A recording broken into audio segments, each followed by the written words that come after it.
오늘 말씀 함께 보도록 하겠습니다. 오늘 말씀은 디모데전서 1장 13절부터 16절까지의 말씀입니다.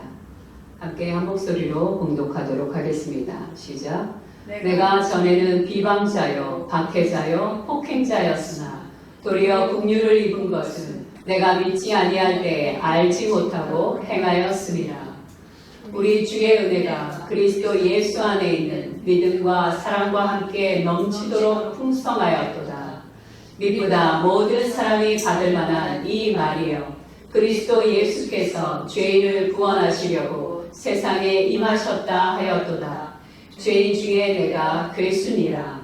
그러나 내가 긍휼을 입은 까닭은 예수 그리스도께서 내게 먼저 일체 오래 참으심을 보이사 후에 주를 믿어 영생 얻는 자들에게 본이 되게 하려 하심이라. 아멘.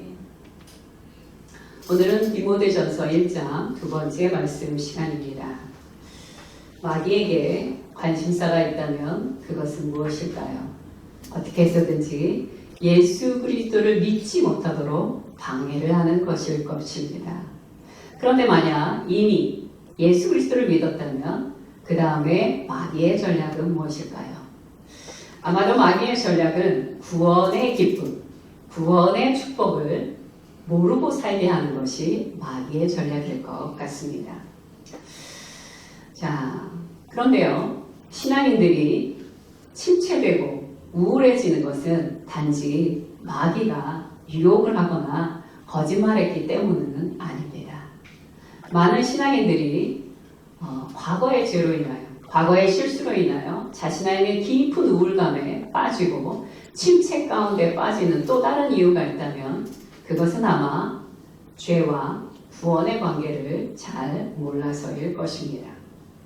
사도 바울은 주께서 자신을 믿음의 본이 되게 하셨다라고 그렇게 고백을 합니다. 1장 16절 후반절 말씀만 함께 다시 보겠습니다. 시작. 주를 믿어 영생 얻는 자들에게 본이 되게 하려 하십니다. 13절부터 쭉 이야기하면서 16절에서 하나님께서 나를, 예수 그리스도께서 나를 믿는 자들에게 본이 되게 하셨다라고 이야기를 합니다.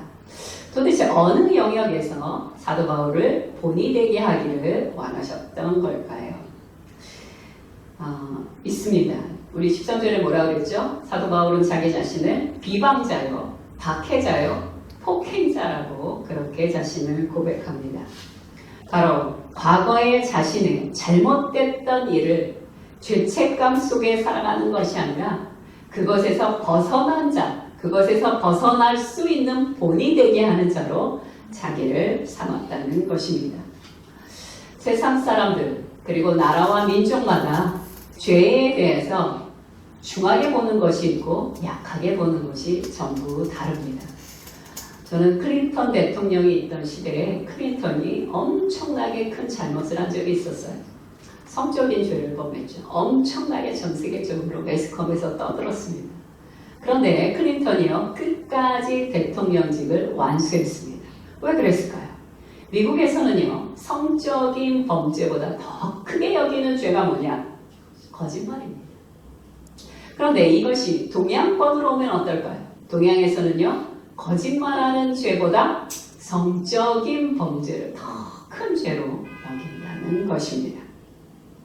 나라마다 달라요. 문화마다 다릅니다. 자, 그렇다면 하나님의 말씀은 어떻게 죄에 대해서 다루고 계실까요? 한번 말씀을 함께 보도록 하겠습니다. 갈라디아서 5장 19절부터 21절까지의 말씀입니다. 시작. 육체의 일은 분명하니 곧 음행과 더러운 것과 호색과 우상숭배와 주술과 원수 맺는 것과 분쟁과 시기와 분냄과 당짓는 것과 분열함과 이단과 투기와 술취함과 방탕함과 또 그와 같은 것들이라. 전에 너희에게 경계한 것 같이 경계하노니 이런 일을 하는 자들은 하나님의 나라를 유업으로 받지 못할 것입니다. 갈라디아서 5장 19절부터 21절까지의 말씀을 보면요, 성경은 뭐라고 말씀하시냐면 시기하는 것도, 분내는 것도, 방탕한 것도 우상 숭배의 죄와 동일한 선상에 두신다는 것입니다. 그런데도 마귀는 곧잘 우리에게 와서 이런 말로 속삭입니다. 아, 지금 네가 하고 싶은 거, 그 죄, 그거 죄의 축에도 들지 않아. 그러니 너무 걱정하지 말고 그건 죄의 축에도 들지 않니 얼마든지 죄를 지라고 속닥거립니다. 그러다 우리가 막상 그 죄를 짓고 나면 그 다음에는 또 뭐라고 말합니까? 너같이 이렇게 큰 죄를 범한 자를 과연 누가 사랑하겠니? 하나님조차도 너를 용서하기 힘드실 거야 라고 하면서 모든 죄를 어떻게 해요? 어떤 죄는 큰 죄, 어떤 죄는 작은 죄라고 이렇게 거짓말을 한다는 것입니다. 그러니 우리는 마귀의 말에는 귀도 기울이면 안 된다는 것입니다. 또 야고보서 2장 10절에는 이렇게 말씀하십니다. 시작. 누구든지 온 율법을 지키다가 그 하나를 범하면 모두 범한 자가 되나니. 이제까지 10년 동안 열심히 율법을 잘 지켰어요. 그런데 10년하고 하루째 되는 날 율법을 범했습니다. 그랬더니 성경이 뭐라고 말씀하시느냐? 너가 이제까지 율법을 다 지켰다 할지라도 한 죄를 지었다면 네가 범죄하였으니 죄인이다 라고 말씀하십니다. 자, 왜 하나님은 우리에게 율법을 주셔서 율법을 하나라도 짓는 것을 죄인이요 죄라고 말씀하시는 것일까요? 그 목적이 로마서 3장 20절에 나옵니다. 함께 살펴보도록 하겠습니다. 제가 읽어드리겠습니다. 율법으로는 죄를 깨달음이니라. 하나님께서 우리에게 율법을 주신 이유는 무엇입니까? 우리가 죄가 죄인이라는 사실을 드러내기 위함입니다. 우리는 죄를 성경적인 관점에서 바라봐야 합니다. 바울은 15절에서 뭐라고 얘기합니까? 나는 죄인 중에 죄인이다. 나는 죄인 중에 괴수다. 라고 고백합니다. 보세요. 바울도 큰 죄, 자신을 굉장히 큰 죄인이라고 말하지 않습니까? 이 말은요, 그런 뜻이 아닙니다. 이 말은 큰 죄, 그러니까 이방, 비방자, 박해자, 폭행자와 같은 큰 죄, 작은 죄로 나누기 위한 것이 아니라 사도 바울은 하나님의 영광과 거룩함이 무엇인지 경험했던 사람입니다. 구약에도 나오지만 선지자들 중에 하나님의 거룩하심을 한 번이라도 경험을 해본 자들은 이렇게 자신을 표현합니다. 나는 죄인 중에 괴수입니다. 라고 자신의 죄를 고백한다는 것입니다. 요셉은요, 보디발의 아내로부터 유업을 받았을 때 이런 말을 한 적이 있습니다. 그런즉 내가 어찌 이 큰 죄악을 행하여 하나님께 득죄하리까. 요셉은요, 주인 보디발에 대하여 죄를 짓는 것보다 하나님께 대하여 죄 짓는 것을 먼저 생각하고 그것을 큰 죄라고 말합니다. 다윗도 마찬가지입니다. 다윗은요, 밧세바와 범죄하고 그녀의 남편 우리아를 살해한 다음에 이렇게 말합니다. 내가 주께만 범죄하여 주의 목전에 악을 행하여 싸우니 라고 이런 회개를 합니다. 다윗이 남의 아내를 탐낸 것과 우리아를 죽인 살인죄를 가볍게 여겼기 때문입니까? 아니에요.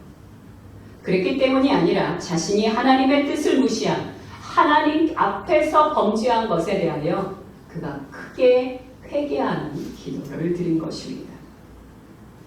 다윗도 그렇고 요셉도 그렇고 사도 바울도 그렇고 선지자들도 그렇고 그분들이 하나님의 영광을 보고 말하는 것이 무엇입니까? 내가 큰 죄인이라는 고백을 합니다.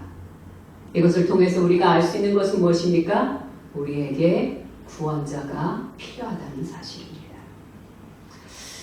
구약에서 율법을 통해 우리의 죄를 폭로하신 목적이 무엇입니까? 우리에게 예수 그리스도 구원자가 필요하다는 것을 인식하게 하기 위함이라는 것입니다. 제가 아는 어떤 한 신실한 그리스도인 남자 청년이 한 명 있었습니다. 그는 누구에게나 칭찬을 듣는 그런 성도였습니다.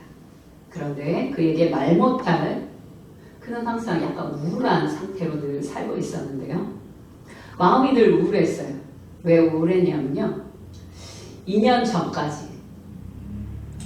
전까지 그 청년은 어떤 큰 죄를 범했는데 사창가를 다녔다고 합니다. 자주 다니진 않았고 1년에 한두 번 정도 다녔었다고 합니다.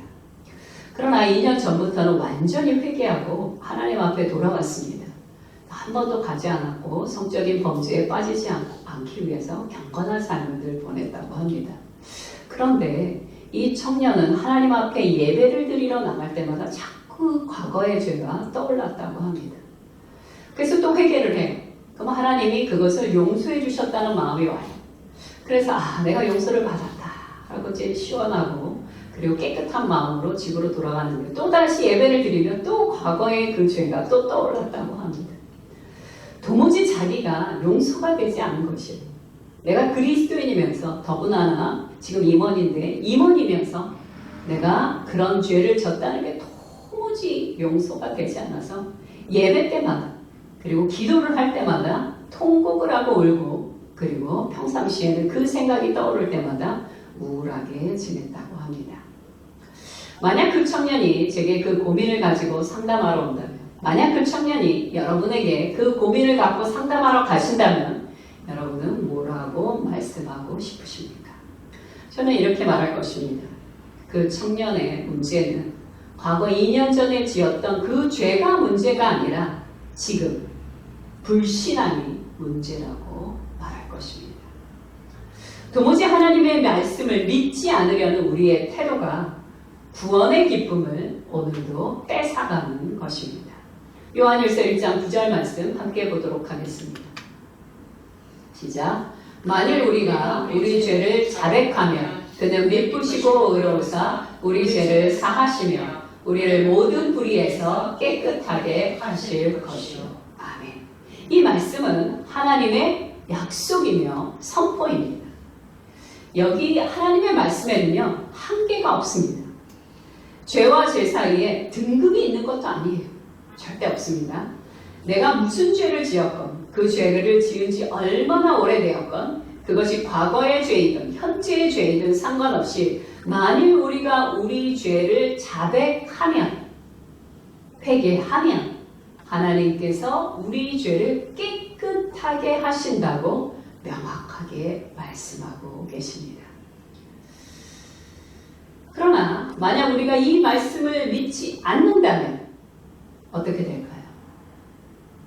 그 말씀을 믿지 않는다는 것은요, 하나님, 그 말씀의 주인 되신 하나님까지도 받아들이지 않는다는 뜻입니다.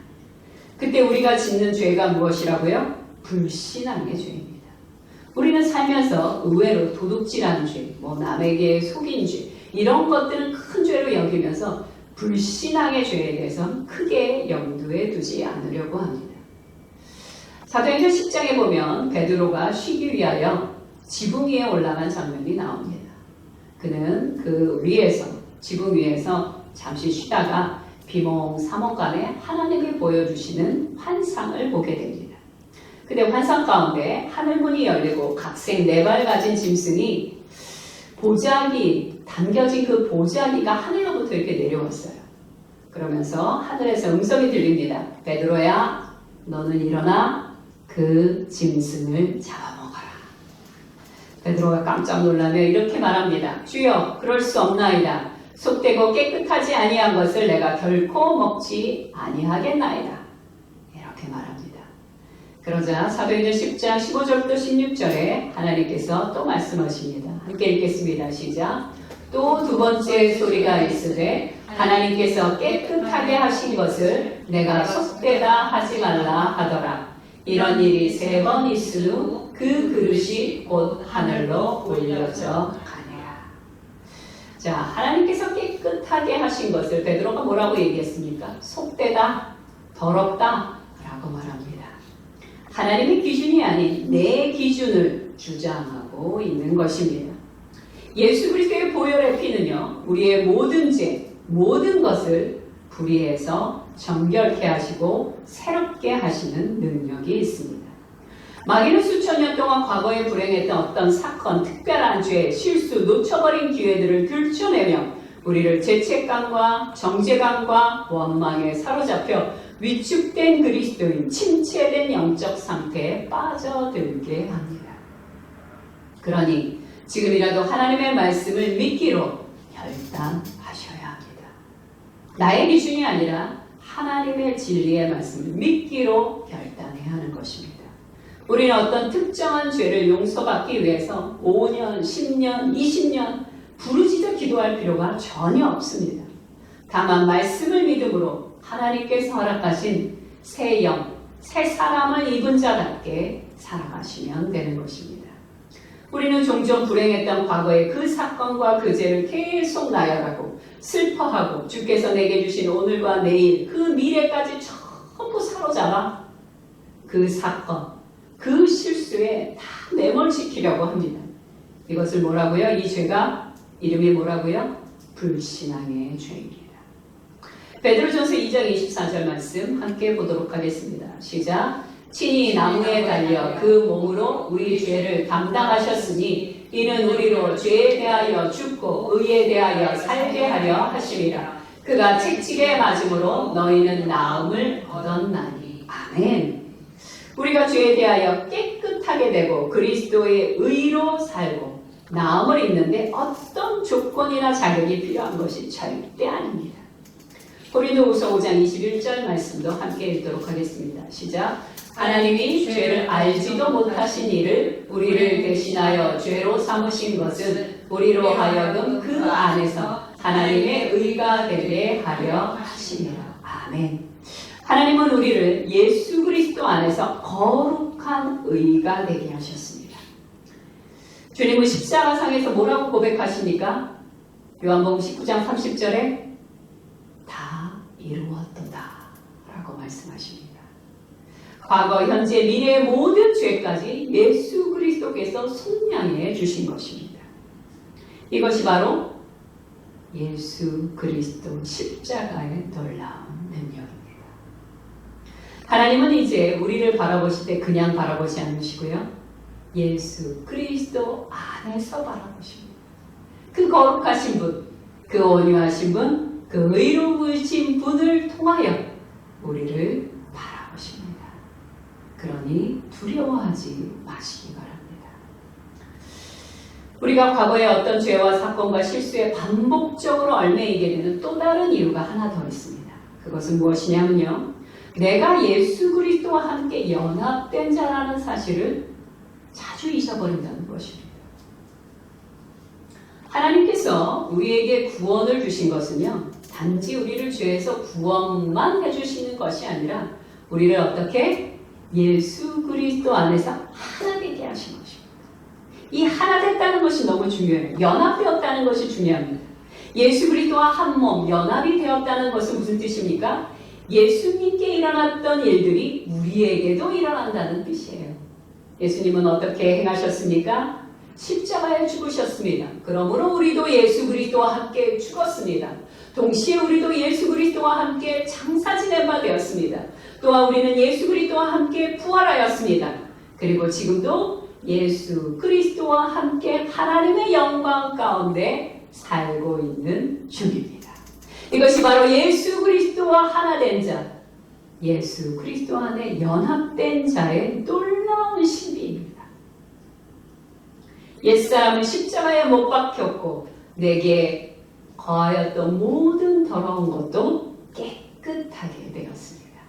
갈라디아서 2장 20절 말씀 함께 읽도록 하겠습니다. 시작. 내가 그리스도와 함께 십자가에 못 박혔나니 그런즉 이제는 내가 사는 것이 아니요 오직 내 안에 그리스도께서 사시는 것이라. 이제 내가 육체 가운데 사는 것은 나를 사랑하사 나를 위하여 자기 자신을 버리신 하나님의 아들을 믿는 믿음 안에서 사는 것이라.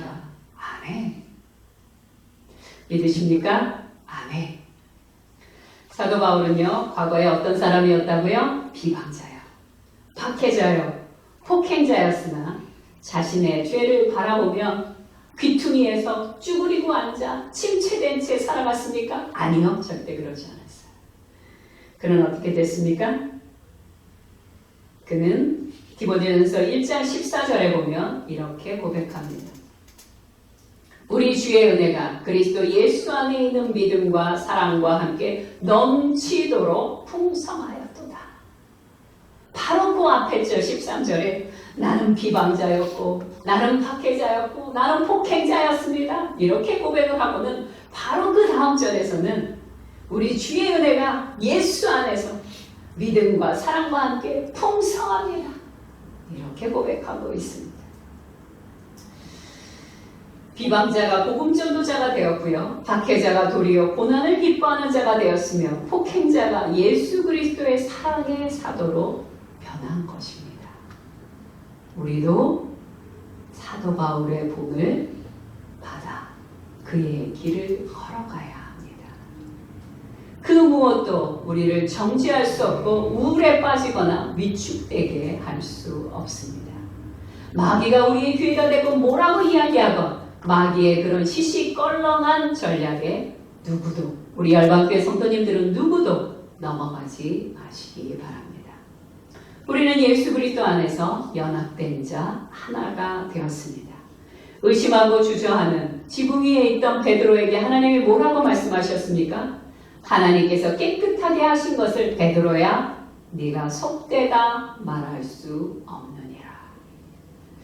그러니 하나님께서 나를 깨끗하게 하신 것을, 그러니 하나님께서 나를 의롭게 하신 것을, 그러니 하나님께서 우리를 성령에 충만하게 하신 것을 마음껏 인정하고 누리고 사랑하는 이웃들 가운데 선포하며 살아가시기 바랍니다. 빌립보서 4장 4절에 이렇게 말씀하십니다. 주 안에서 항상 기뻐하라. 내가 다시 말하노니 기뻐하라. 이제부터 영원까지 예수 그리스도 안에서 그 기쁨과 소망의 축복을 함께 누리시기 바랍니다. 함께 기도하겠습니다. 오늘 첫 번째 기도할 것은 이것입니다. 하나님이 주신 구원의 기쁨을 언제부터인가 상실하셨습니까? 그럼 다시 회복하시기 바랍니다. 어떻게 회복합니까? 주님이 나의 과거의 잘못, 실수, 그것이 무엇이건 무너졌던 거 다 깨끗하게 하셨습니다. 그리고 나는 새롭게 되었습니다. 주의 그 말씀을 믿음으로 나아가시기 바랍니다. 맞습니다, 주님. 제가 더 이상 고장난 테이프처럼 매물 돌지 않겠습니다. 내 과거의 실수를 또 곱씹고 또 떠올리는 것이 아니라 끊어내고 주님이 내게 주신 그 말씀, 소망의 말씀, 복음의 말씀, 진리의 말씀을 믿고 누리고 전하겠사오니 역사하여 달라. 오늘 주님 앞에 회개할 거 회개하고 간구할 거 간구하고 함께 나아가시겠습니다. 기도하겠습니다.